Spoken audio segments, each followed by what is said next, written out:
Presentiments are strange things. And so are sympathies, and so are signs, and the three combined make one mystery to which humanity has not yet found the key. I never laughed at presentiments in my life, because I have had strange ones of my own. Sympathies, I believe, exist, for instance, between far distant, long absent, wholly estranged relatives asserting, notwithstanding their alienation, the unity of the source to which each traces his origin, whose workings baffle mortal comprehension. And signs, for aught we know, may be but the sympathies of nature with man. When I was a little girl, only 6 years old, I one night heard Bessie Leaven say to Martha Abbott that she had been dreaming about a little child, and that to dream of children was a sure sign of trouble, either to one's self or one's kin. The saying might have worn out of my memory, had not a circumstance immediately followed which served indelibly to fix it there. The next day Bessie was sent for home to the deathbed of her little sister. Of late I had often recalled this saying and this incident, for during the past week scarcely a night had gone over my couch that had not brought with it a dream of an infant, which I sometimes hushed in my arms, sometimes dandled on my knee, sometimes watched playing with daisies on a lawn, or again, dabbling its hands in running water. It was a wailing child this night, and a laughing one the next. Now it nestled close to me, and now it ran from me, but whatever mood the apparition evinced, whatever aspect it wore, it failed not for 7 successive nights to meet me the moment I entered the land of slumber. I did not like this iteration of one idea, this strange recurrence of one image, and I grew nervous as bedtime approached and the hour of the vision drew near. It was from companionship with this baby phantom I had been roused on that moonlight night when I heard the cry, and it was on the afternoon of the day following I was summoned downstairs by a message that someone wanted me in Mrs. Fairfax's room. On repairing thither, I found a man waiting for me, having the appearance of a gentleman's servant. He was dressed in deep mourning, and the hat he held in his hand was surrounded with a crape band. "I dare say you hardly remember me, miss," he said, rising as I entered, "but my name is Leaven. I lived coachman with Mrs. Reed when you were at Gateshead, 8 or 9 years since, and I live there still."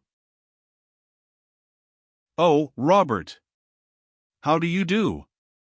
I remember you very well. You used to give me a ride sometimes on Miss Georgiana's bay pony.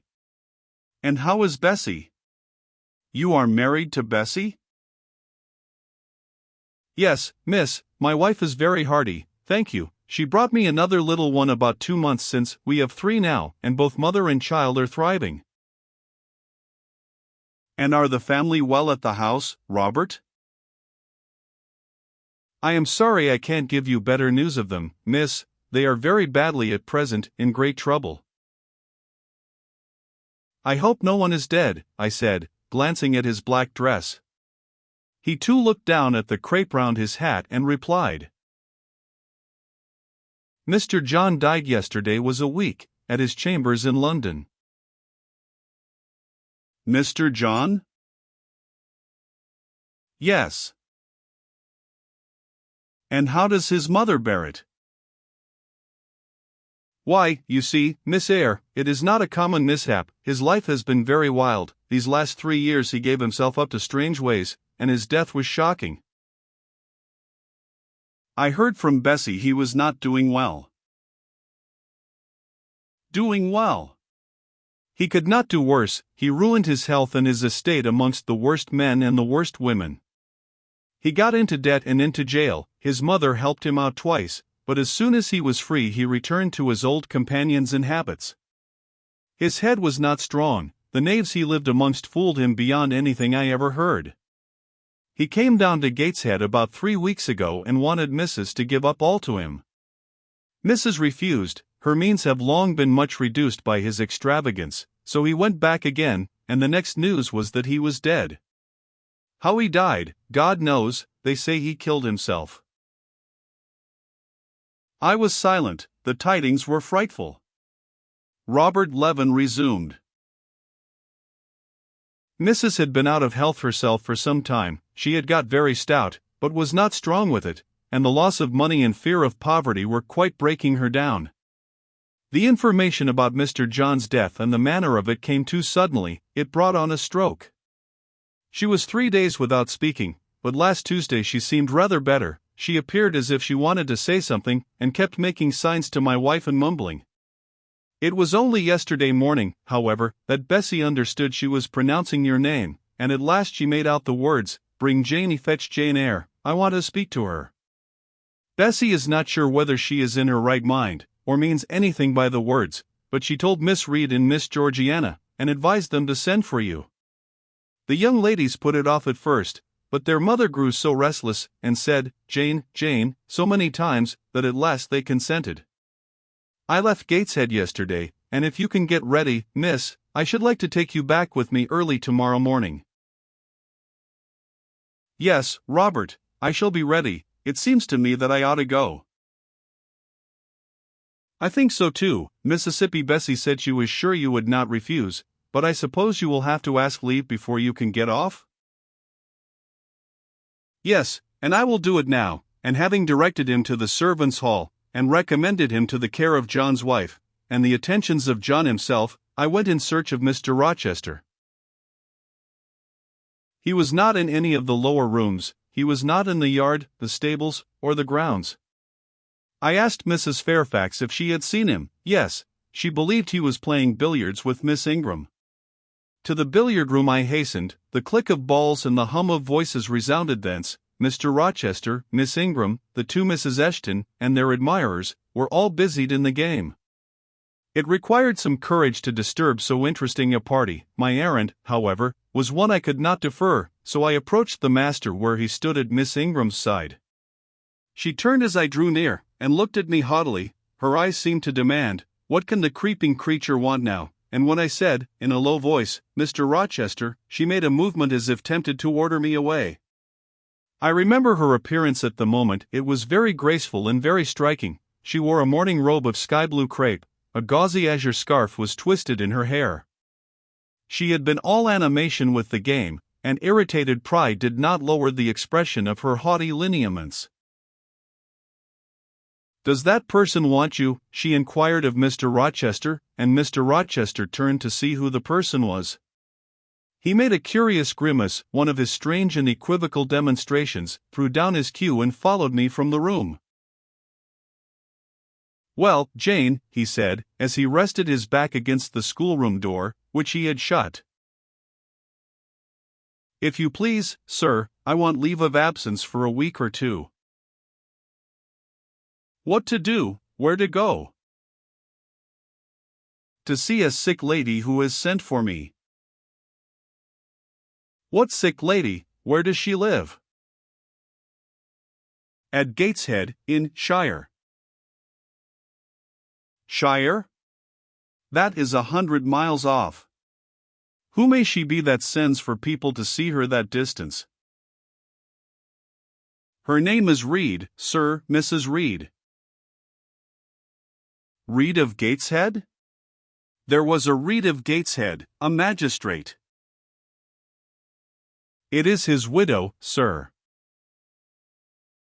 "And what have you to do with her? How do you know her?"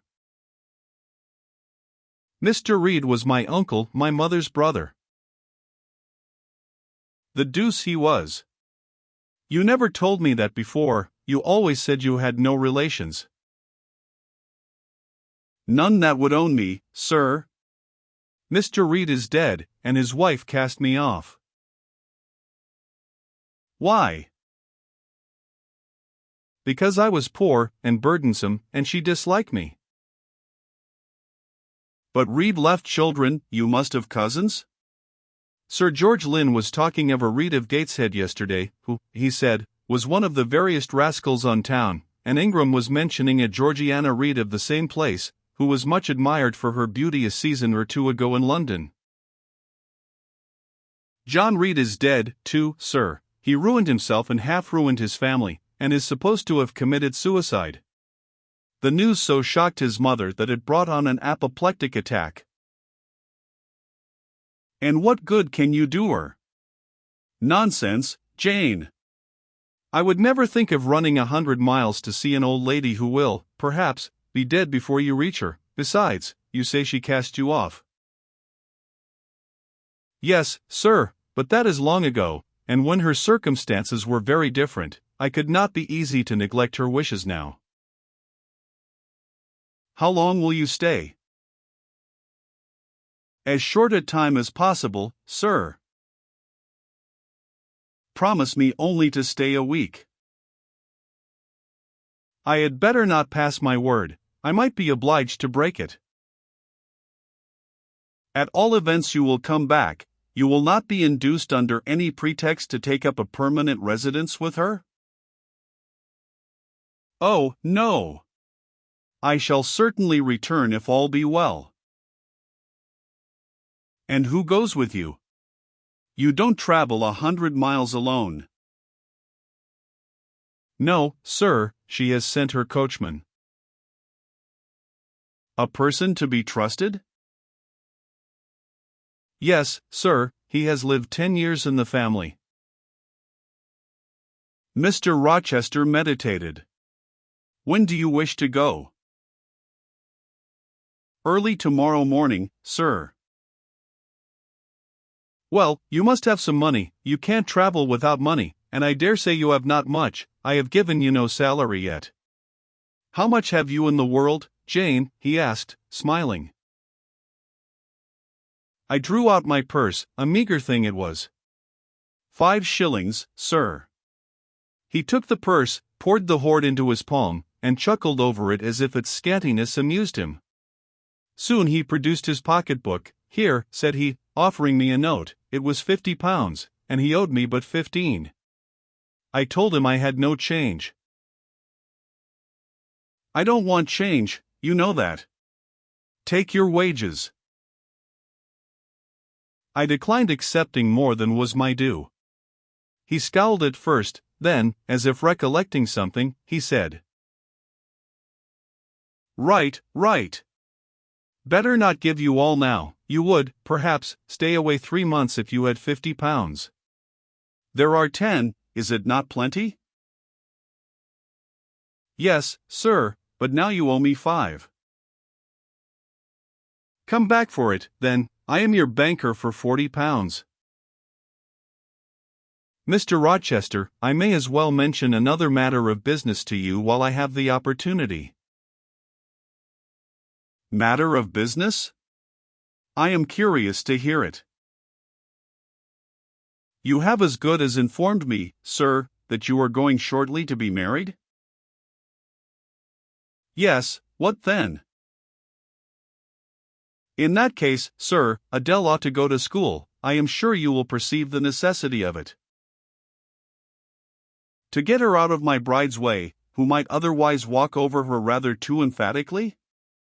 There's sense in the suggestion, not a doubt of it. Adele, as you say, must go to school, and you, of course, must march straight to the devil?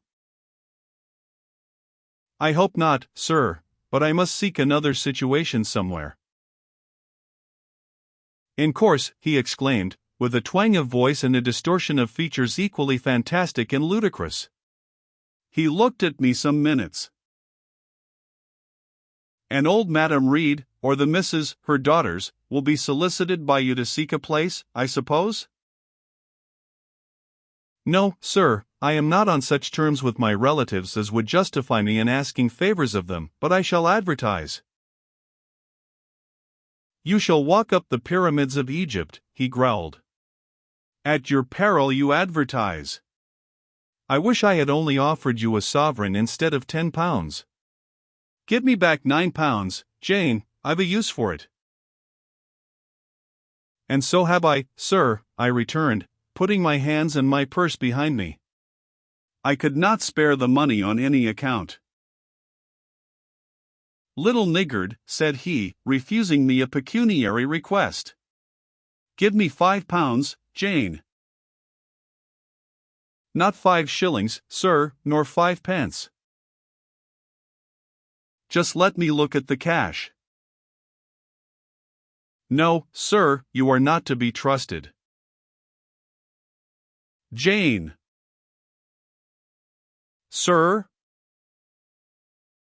Promise me one thing.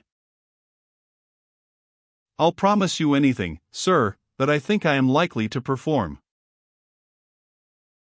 Not to advertise, and to trust this quest of a situation to me. I'll find you one in time. I shall be glad so to do, sir, if you, in your turn, will promise that I and Adele shall be both safe out of the house before your bride enters it. Very well. Very well. I'll pledge my word on it. You go tomorrow, then? Yes, sir, early. Shall you come down to the drawing room after dinner? No, sir, I must prepare for the journey. Then you and I must bid goodbye for a little while? I suppose so, sir. And how do people perform that ceremony of parting, Jane? Teach me, I'm not quite up to it. They say, farewell, or any other form they prefer. Then say it.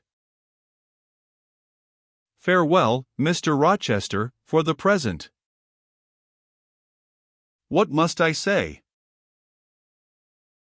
The same, if you like, sir. Farewell, Miss Eyre, for the present, is that all? Yes. It seems stingy, to my notions, and dry, and unfriendly. I should like something else, a little addition to the rite. If one shook hands, for instance, but no, that would not content me either. So you'll do no more than say farewell, Jane? It is enough, sir, as much goodwill may be conveyed in one hearty word as in many. Very likely, but it is blank and cool, farewell. How long is he going to stand with his back against that door? I asked myself, I want to commence my packing. The dinner bell rang, and suddenly away he bolted, without another syllable. I saw him no more during the day, and was off before he had risen in the morning. I reached the lodge at Gateshead about 5 o'clock in the afternoon of the 1st of May. I stepped in there before going up to the hall.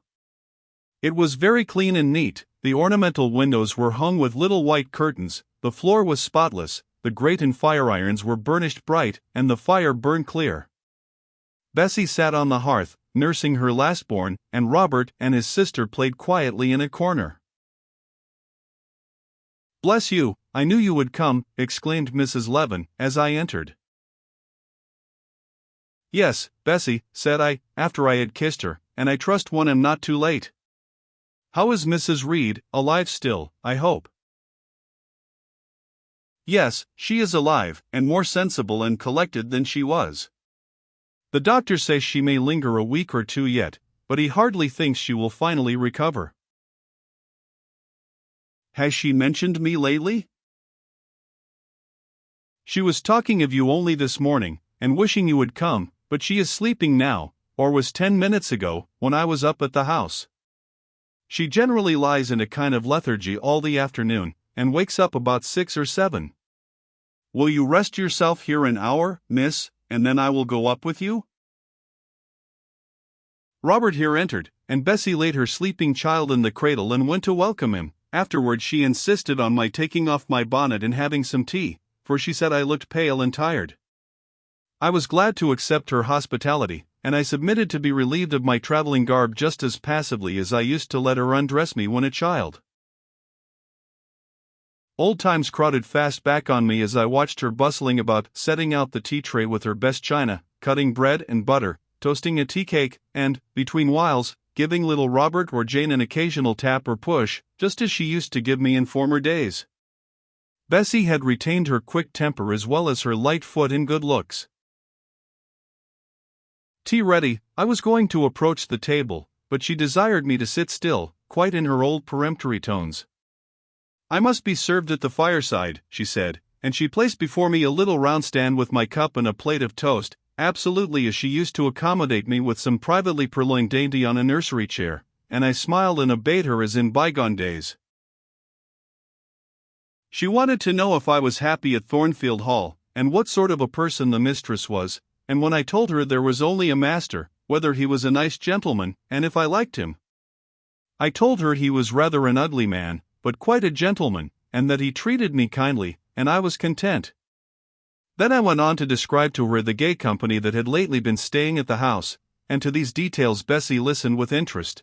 They were precisely of the kind she relished.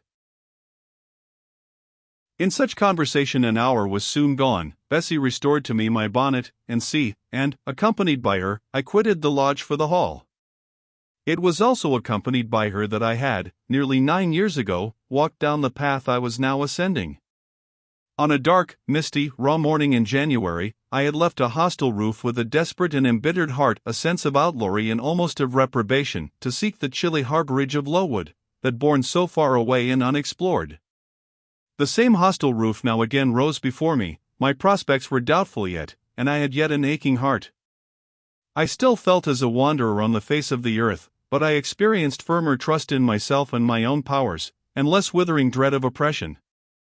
The gaping wound of my wrongs, too, was now quite healed, and the flame of resentment extinguished. "You shall go into the breakfast-room first," said Bessie, as she preceded me through the hall. "The young ladies will be there." In another moment I was within that apartment. There was every article of furniture looking just as it did on the morning I was first introduced to Mr. Brocklehurst. The very rug he had stood upon still covered the hearth. Glancing at the bookcases, I thought I could distinguish the 2 volumes of Bewick's British Birds occupying their old place on the 3rd shelf, and Gulliver's Travels and the Arabian Nights ranged just above. The inanimate objects were not changed, but the living things had altered past recognition. 2 young ladies appeared before me, one very tall, almost as tall as Miss Ingram, very thin too, with a sallow face and severe mien. There was something ascetic in her look, which was augmented by the extreme plainness of a straight-skirted, black, stuff dress, a starched linen collar, hair combed away from the temples, and the nun-like ornament of a string of ebony beads and a crucifix. This I felt sure was Eliza, though I could trace little resemblance to her former self in that elongated and colorless visage. The other was as certainly Georgiana, but not the Georgiana I remembered, the slim and fairy-like girl of 11. This was a full-blown, very plump damsel, fair as waxwork, with handsome and regular features, languishing blue eyes, and ringlet yellow hair. The hue of her dress was black too, but its fashion was so different from her sister's, so much more flowing and becoming, it looked as stylish as the others looked puritanical. In each of the sisters there was one trait of the mother, and only one. The thin and pallid elder daughter had her parents' cairngormy, the blooming and luxuriant younger girl had her contour of jaw and chin, perhaps a little softened, but still imparting an indescribable hardness to the countenance otherwise so voluptuous and buxom. Both ladies, as I advanced, rose to welcome me, and both addressed me by the name of Miss Eyre. Eliza's greeting was delivered in a short, abrupt voice, without a smile, and then she sat down again, fixed her eyes on the fire, and seemed to forget me. Georgiana added to her "how do you do," several commonplaces about my journey, the weather, and so on, uttered in rather a drawling tone, and accompanied by sundry side glances that measured me from head to foot, now traversing the folds of my drab merino pelisse, and now lingering on the plain trimming of my cottage bonnet. Young ladies have a remarkable way of letting you know that they think you a quiz without actually saying the words. A certain superciliousness of look, coolness of manner, nonchalance of tone, express fully their sentiments on the point, without committing them by any positive rudeness in word or deed. A sneer, however, whether covert or open, had now no longer that power over me it once possessed. As I sat between my cousins, I was surprised to find how easy I felt under the total neglect of the one and the semi-sarcastic attentions of the other. Eliza did not mortify, nor Georgiana ruffle me. The fact was, I had other things to think about. Within the last few months feelings had been stirred in me so much more potent than any they could raise, pains and pleasures so much more acute and exquisite had been excited than any it was in their power to inflict or bestow, that their airs gave me no concern either for good or bad. "How is Mrs. Reed?" I asked soon, looking calmly at Georgiana, who thought fit to bridle at the direct address, as if it were an unexpected liberty. "Mrs. Reed? Ah! Mamma, you mean, she is extremely poorly. I doubt if you can see her tonight." If, said I, you would just step upstairs and tell her I am come, I should be much obliged to you. Georgiana almost started, and she opened her blue eyes wild and wide. I know she had a particular wish to see me, I added, and I would not defer attending to her desire longer than is absolutely necessary. Mamma dislikes being disturbed in an evening, remarked Eliza. I soon rose, quietly took off my bonnet and gloves, uninvited, and said I would just step out to Bessie, who was, I dared say, in the kitchen, and ask her to ascertain whether Mrs. Reed was disposed to receive me or not tonight. I went, and having found Bessie and dispatched her on my errand, I proceeded to take further measures. It had heretofore been my habit always to shrink from arrogance. Received as I had been today, I should, a year ago, have resolved to quit Gateshead the very next morning. Now, it was disclosed to me all at once that that would be a foolish plan. I had taken a journey of 100 miles to see my aunt, and I must stay with her till she was better, or dead. As to her daughter's pride or folly, I must put it on one side, make myself independent of it. So I addressed the housekeeper, asked her to show me a room, told her I should probably be a visitor here for a week or two, had my trunk conveyed to my chamber, and followed it thither myself. I met Bessie on the landing.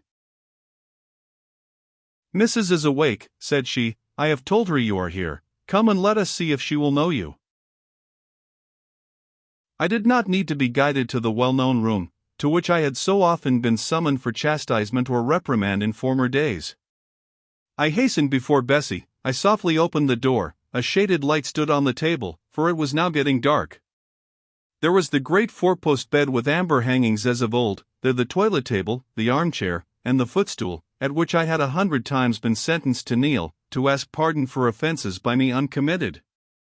I looked into a certain corner near, half expecting to see the slim outline of a once-dreaded switch which used to lurk there, waiting to leap out imp-like and lace my quivering palm or shrinking neck.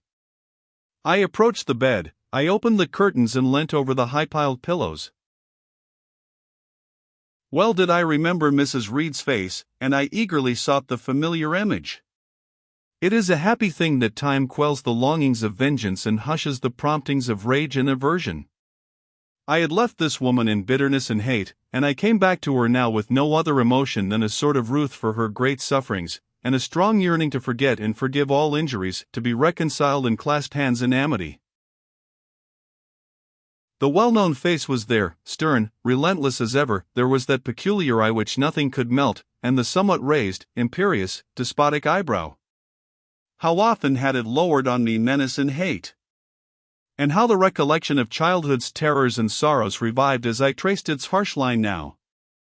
And yet I stooped down and kissed her. She looked at me. "Is this Jane Eyre?" she said.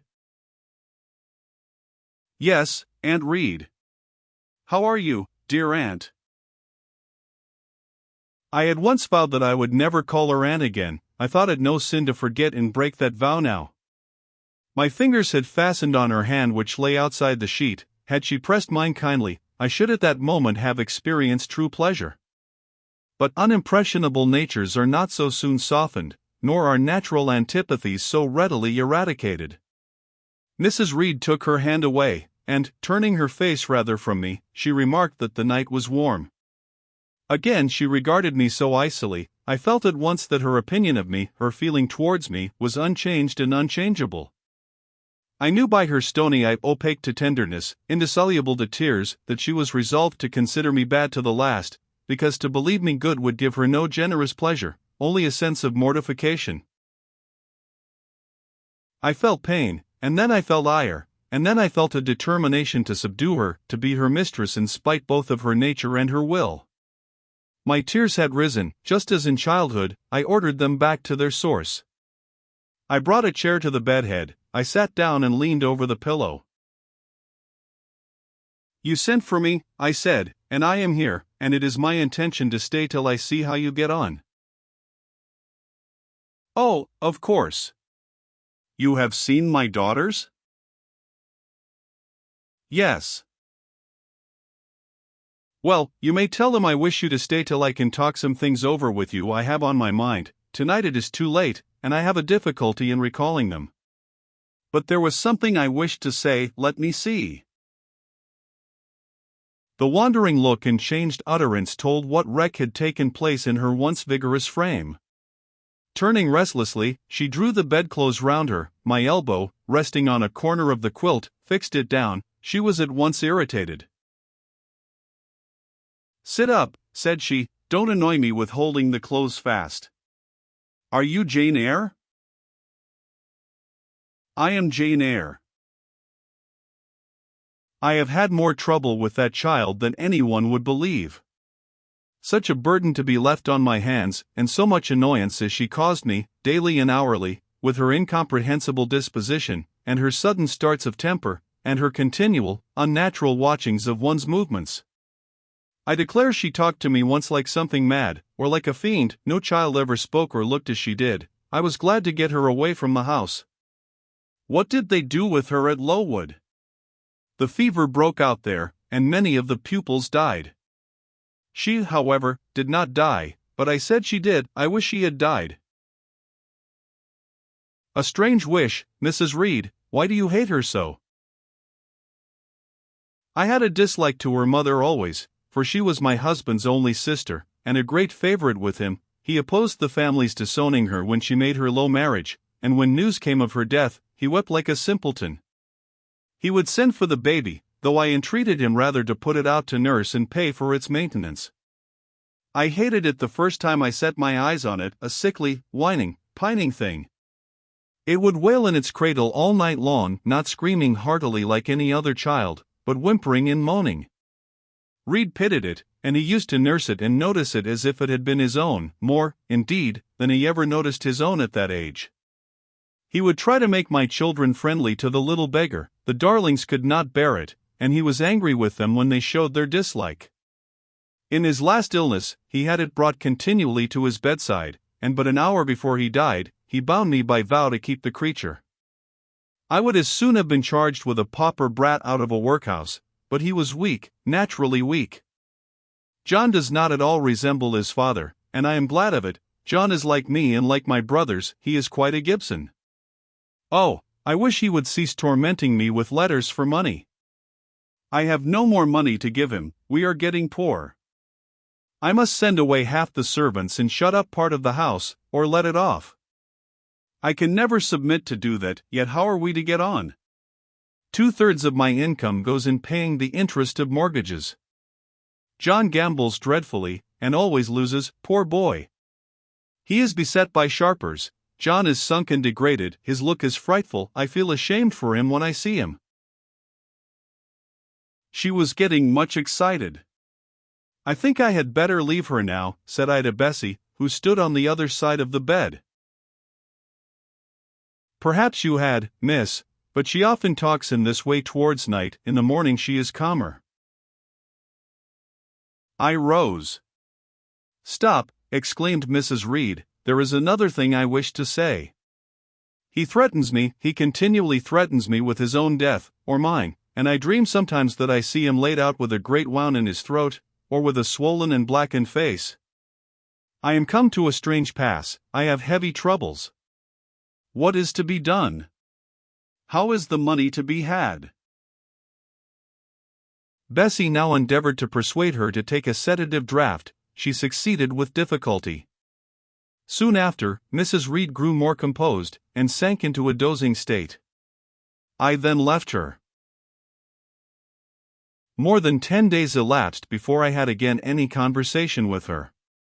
She continued either delirious or lethargic, and the doctor forbade everything which could painfully excite her. Meantime, I got on as well as I could with Georgiana and Eliza. They were very cold, indeed, at first. Eliza would sit half the day sewing, reading, or writing, and scarcely utter a word either to me or her sister. Georgiana would chatter nonsense to her canary bird by the hour, and take no notice of me. But I was determined not to seem at a loss for occupation or amusement. I had brought my drawing materials with me, and they served me for both. Provided with a case of pencils and some sheets of paper, I used to take a seat apart from them, near the window, and busy myself in sketching fancy vignettes, representing any scene that happened momentarily to shape itself in the ever-shifting kaleidoscope of imagination, a glimpse of sea between two rocks, the rising moon, and a ship crossing its disk, a group of reeds and water flags, and a naiad's head, crowned with lotus flowers, rising out of them, an elf sitting in a hedge sparrow's nest, under a wreath of hawthorn bloom. One morning I fell to sketching a face. What sort of a face it was to be, I did not care or know. I took a soft black pencil, gave it a broad point, and worked away. Soon I had traced on the paper a broad and prominent forehead and a square lower outline of visage. That contour gave me pleasure. My fingers proceeded actively to fill it with features. Strongly marked horizontal eyebrows must be traced under that brow, then followed, naturally, a well-defined nose, with a straight ridge and full nostrils, then a flexible-looking mouth, by no means narrow, then a firm chin, with a decided cleft down the middle of it. Of course, some black whiskers were wanted, and some jetty hair, tufted on the temples, and waved above the forehead. Now for the eyes, I had left them to the last, because they required the most careful working. I drew them large, I shaped them well, the eyelashes I traced long and somber, the irids lustrous and large. Good. But not quite the thing, I thought, as I surveyed the effect. They want more force and spirit, and I wrought the shades blacker, that the lights might flash more brilliantly. A happy touch or two secured success. There, I had a friend's face under my gaze, and what did it signify that those young ladies turned their backs on me? I looked at it, I smiled at the speaking likeness, I was absorbed in content. "Is that a portrait of someone you know?" asked Eliza, who had approached me unnoticed. I responded that it was merely a fancy head, and hurried it beneath the other sheets. Of course, I lied. It was, in fact, a very faithful representation of Mr. Rochester. But what was that to her, or to anyone but myself? Georgiana also advanced to look. The other drawings pleased her much, but she called that an ugly man. They both seemed surprised at my skill. I offered to sketch their portraits, and each, in turn, sat for a pencil outline. Then Georgiana produced her album. I promised to contribute a watercolor drawing. This put her at once into good humor. She proposed a walk in the grounds. Before we had been out 2 hours, we were deep in a confidential conversation. She had favored me with a description of the brilliant winter she had spent in London 2 seasons ago, of the admiration she had there excited, the attention she had received, and I even got hints of the titled conquest she had made. In the course of the afternoon and evening these hints were enlarged on, various soft conversations were reported, and sentimental scenes represented, and, in short, a volume of a novel of fashionable life was that day improvised by her for my benefit. The communications were renewed from day to day. They always ran on the same theme: herself, her loves, and woes. It was strange she never once adverted either to her mother's illness, or her brother's death, or the present gloomy state of the family prospects. Her mind seemed wholly taken up with reminiscences of past gaiety, and aspirations after dissipations to come. She passed about 5 minutes each day in her mother's sickroom, and no more. Eliza still spoke little. She had evidently no time to talk. I never saw a busier person than she seemed to be, yet it was difficult to say what she did, or rather, to discover any result of her diligence. She had an alarm to call her up early. I know not how she occupied herself before breakfast, but after that meal she divided her time into regular portions, and each hour had its allotted task. 3 times a day she studied a little book, which I found, on inspection, was a common prayer book. I asked her once what was the great attraction of that volume, and she said, the rubric. 3 hours she gave to stitching, with gold thread, the border of a square crimson cloth, almost large enough for a carpet. In answer to my inquiries after the use of this article, she informed me it was a covering for the altar of a new church lately erected near Gateshead. 2 hours she devoted to her diary, 2 to working by herself in the kitchen garden, and 1 to the regulation of her accounts. She seemed to want no company, no conversation. I believe she was happy in her way. This routine sufficed for her, and nothing annoyed her so much as the occurrence of any incident which forced her to vary its clockwork regularity. She told me one evening, when more disposed to be communicative than usual, that John's conduct, and the threatened ruin of the family, had been a source of profound affliction to her, but she had now, she said, settled her mind, and formed her resolution. Her own fortune she had taken care to secure, and when her mother died, and it was wholly improbable, she tranquilly remarked, that she should either recover or linger long, she would execute a long-cherished project, seek a retirement where punctual habits would be permanently secured from disturbance, and place safe barriers between herself and a frivolous world. I asked if Georgiana would accompany her. Of course not. Georgiana and she had nothing in common, they never had had. She would not be burdened with her society for any consideration. Georgiana should take her own course, and she, Eliza, would take hers. Georgiana, when not unburdening her heart to me, spent most of her time in lying on the sofa, fretting about the dullness of the house, and wishing over and over again that her Aunt Gibson would send her an invitation up to town. It would be so much better, she said, if she could only get out of the way for a month or two, till all was over. I did not ask what she meant by all being over, but I suppose she referred to the expected decease of her mother and the gloomy sequel of funeral rites. Eliza generally took no more notice of her sister's indolence and complaints than if no such murmuring, lounging object had been before her. One day, however, as she put away her account book and unfolded her embroidery, she suddenly took her up thus. Georgiana, a more vain and absurd animal than you was certainly never allowed to cumber the earth. You had no right to be born, for you make no use of life. Instead of living for, in, and with yourself, as a reasonable being ought, you seek only to fasten your feebleness on some other person's strength. If no one can be found willing to burden her or himself with such a fat, weak, puffy, useless thing, you cry out that you are ill-treated, neglected, miserable. Then, too, existence for you must be a scene of continual change and excitement, or else the world is a dungeon. You must be admired, you must be courted, you must be flattered, you must have music, dancing, and society, or you languish, you die away. Have you no sense to devise a system which will make you independent of all efforts, and all wills, but your own? Take one day, share it into sections, to each section apportion its task, leave no stray unemployed quarters of an hour, 10 minutes, 5 minutes, include all, do each piece of business in its turn with method, with rigid regularity.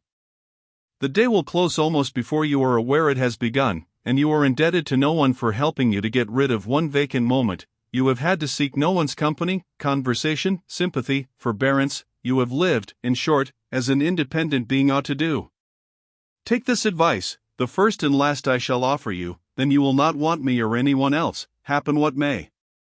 Neglect it, go on as heretofore, craving, whining, and idling, and suffer the results of your idiocy, however bad and insufferable they may be. I tell you this plainly, and listen, for though I shall no more repeat what I am now about to say, I shall steadily act on it. After my mother's death, I wash my hands of you. From the day her coffin is carried to the vault in Gateshead Church, you and I will be as separate as if we had never known each other.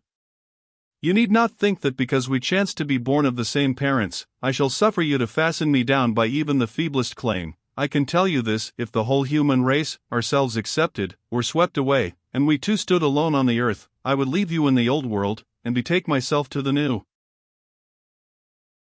She closed her lips. You might have spared yourself the trouble of delivering that tirade, answered Georgiana. Everybody knows you are the most selfish, heartless creature in existence, and I know your spiteful hatred towards me. I have had a specimen of it before in the trick you played me about Lord Edwin Vere. You could not bear me to be raised above you, to have a title, to be received into circles where you dare not show your face, and so you acted the spy and informer, and ruined my prospects forever. Georgiana took out her handkerchief and blew her nose for an hour afterwards. Eliza sat cold, impassible, and assiduously industrious. True, generous feeling is made small account of by some, but here were two natures rendered, the one intolerably acrid, the other despicably savorless for the want of it. Feeling without judgment is a washy draught indeed, but judgment untempered by feeling is too bitter and husky a morsel for human deglutition. It was a wet and windy afternoon. Georgiana had fallen asleep on the sofa over the perusal of a novel. Eliza was gone to attend a Saints' Day service at the new church, for in matters of religion she was a rigid formalist. No weather ever prevented the punctual discharge of what she considered her devotional duties. Fair or foul, she went to church thrice every Sunday, and as often on weekdays as there were prayers. I bethought myself to go upstairs and see how the dying woman sped, who lay there almost unheeded. The very servants paid her but a remittent attention. The hired nurse, being little looked after, would slip out of the room whenever she could. Bessie was faithful, but she had her own family to mind, and could only come occasionally to the hall. I found the sick room unwatched, as I had expected. No nurse was there. The patient lay still, and seemingly lethargic, her livid face sunk in the pillows. The fire was dying in the grate. I renewed the fuel, rearranged the bedclothes, gazed a while on her who could not now gaze on me, and then I moved away to the window. The rain beat strongly against the panes, the wind blew tempestuously. One lies there, I thought, who will soon be beyond the war of earthly elements. Whither will that spirit, now struggling to quit its material tenement, flit when at length released? In pondering the great mystery, I thought of Helen Burns, recalled her dying words, her faith, her doctrine of the equality of disembodied souls. I was still listening in thought to her well-remembered tones, still picturing her pale and spiritual aspect, her wasted face and sublime gaze, as she lay on her placid deathbed, and whispered her longing to be restored to her divine Father's bosom, when a feeble voice murmured from the couch behind, "Who is that?" I knew Mrs. Reed had not spoken for days. Was she reviving? I went up to her. "It is I, Aunt Reed." "Who, I," was her answer. "Who are you?" looking at me with surprise and a sort of alarm, but still not wildly. "You are quite a stranger to me. Where is Bessie?" "She is at the lodge, Aunt." "Aunt," she repeated. "Who calls me Aunt? You are not one of the Gibsons, and yet I know you. That face, and the eyes and forehead, are quite familiar to me. You are like you are like Jane Eyre." I said nothing. I was afraid of occasioning some shock by declaring my identity. "Yet," said she, "I am afraid it is a mistake. My thoughts deceive me. I wish to see Jane Eyre, and I fancy a likeness where none exists. Besides, in 8 years she must be so changed." I now gently assured her that I was the person she supposed and desired me to be, and seeing that I was understood, and that her senses were quite collected, I explained how Bessie had sent her husband to fetch me from Thornfield. "I am very ill, I know," she said ere long. "I was trying to turn myself a few minutes since, and find I cannot move a limb. It is as well I should ease my mind before I die. What we think little of in health burdens us at such an hour as the present is to me. Is the nurse here? Or is there no one in the room but you?" I assured her we were alone. "Well, I have twice done you a wrong which I regret now. One was in breaking the promise which I gave my husband to bring you up as my own child. The other," she stopped. "After all, it is of no great importance, perhaps," she murmured to herself, "and then I may get better, and to humble myself so to her is painful." She made an effort to alter her position, but failed. Her face changed. She seemed to experience some inward sensation, the precursor, perhaps, of the last pang. "Well, I must get it over. Eternity is before me. I had better tell her. Go to my dressing case, open it, and take out a letter you will see there." I obeyed her directions. "Read the letter," she said. It was short, and thus conceived. "Madam, will you have the goodness to send me the address of my niece, Jane Eyre, and to tell me how she is? It is my intention to write shortly and desire her to come to me at Madeira. Providence has blessed my endeavors to secure a competency, and as I am unmarried and childless, I wish to adopt her during my life, and bequeath her at my death whatever I may have to leave. I am, Madam, and C. Johnny Eyre, Madeira." It was dated 3 years back. Why did I never hear of this? I asked. Because I disliked you too fixedly and thoroughly ever to lend a hand in lifting you to prosperity. I could not forget your conduct to me, Jane, the fury with which you once turned on me, the tone in which you declared you abhorred me the worst of anybody in the world, the unchildlike look and voice with which you affirmed that the very thought of me made you sick, and asserted that I had treated you with miserable cruelty. I could not forget my own sensations when you thus started up and poured out the venom of your mind. I felt fear as if an animal that I had struck or pushed had looked up at me with human eyes and cursed me in a man's voice. Bring me some water. Oh, make haste. Dear Mrs. Reed, said I, as I offered her the draught she required, think no more of all this, let it pass away from your mind. Forgive me for my passionate language, I was a child then, 8-9 years have passed since that day. She heeded nothing of what I said, but when she had tasted the water and drawn breath, she went on thus. I tell you I could not forget it, and I took my revenge, for you to be adopted by your uncle, and placed in a state of ease and comfort, was what I could not endure. I wrote to him, I said I was sorry for his disappointment, but Jane Eyre was dead, she had died of typhus fever at Lowood. Now act as you please, write and contradict my assertion, expose my falsehood as soon as you like. You were born, I think, to be my torment, my last hour is racked by the recollection of a deed which, but for you, I should never have been tempted to commit. If you could but be persuaded to think no more of it, and to regard me with kindness and forgiveness. You have a very bad disposition, said she, and one to this day I feel it impossible to understand, how for 9 years you could be patient and quiescent under any treatment, and in the 10th break out all fire and violence, I can never comprehend. My disposition is not so bad as you think, I am passionate, but not vindictive. Many a time, as a little child, I should have been glad to love you if you would have let me, and I long earnestly to be reconciled to you now. Kiss me, aunt. I approached my cheek to her lips, she would not touch it. She said I oppressed her by leaning over the bed, and again demanded water. As I laid her down, for I raised her and supported her on my arm while she drank, I covered her ice-cold and clammy hand with mine, the feeble fingers shrank from my touch, the glazing eyes shunned my gaze. Love me, then, or hate me, as you will, I said at last, you have my full and free forgiveness, ask now for God's, and be at peace. Poor, suffering woman. It was too late for her to make now the effort to change her habitual frame of mind. Living, she had ever hated me, dying, she must hate me still. The nurse now entered, and Bessie followed. I yet lingered half an hour longer, hoping to see some sign of amity, but she gave none.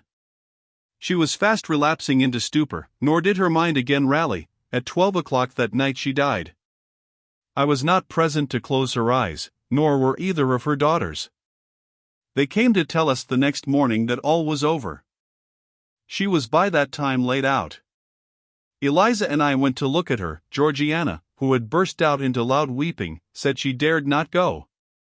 There was stretched Sarah Reed's once robust and active frame, rigid and still, her eye of flint was covered with its cold lid, her brow and strong traits wore yet the impress of her inexorable soul.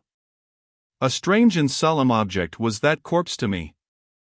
I gazed on it with gloom and pain, nothing soft, nothing sweet, nothing pitying, or hopeful, or subduing did it inspire, only a grating anguish for her woes, not my loss, and a somber tearless dismay at the fearfulness of death in such a form.